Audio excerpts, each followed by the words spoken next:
Vladimir, very good to see you here on nearly the 4th anniversary of this awful conflict, at a critical stage now in the push for peace.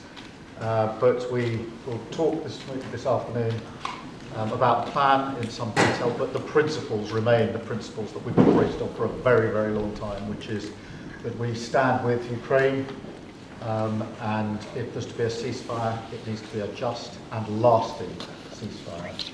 And that's why it's so important that we repeatedly set out the principle that matters about Ukraine are for Ukraine. And we stand here to support you in the conflict and support you in the negotiations, and make sure that this is a just and lasting settlement if we can get that far. But you're very welcome. Much look forward to our discussions. Thank you very much, Keir.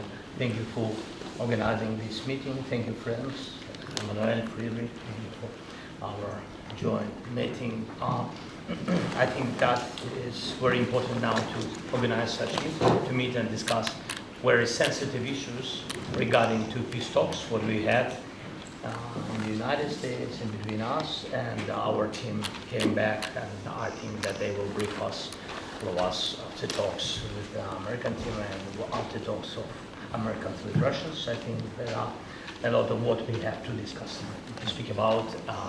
So there are things which are very important for today. I think unity between Europe and Ukraine, and also unity between Europe, Ukraine, and the United States. There are some things which we can't manage without Americans, things which we can't manage without Europe, and that's why we need to make some important decisions.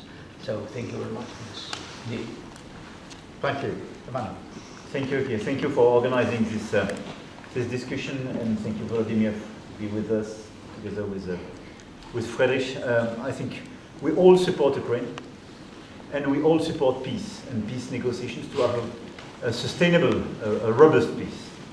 And I think we have a lot of cards in our hands.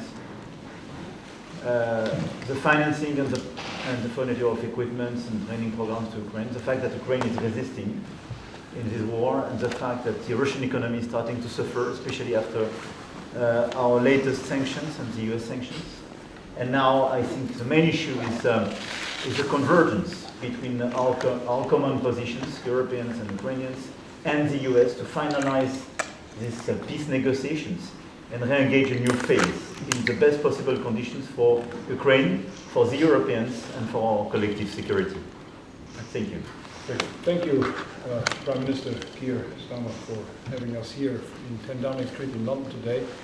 I highly appreciate that we are having the opportunity to see you, Volodymyr, together with Emmanuel, and talking about the upcoming days, because this could be a decisive time for all of us.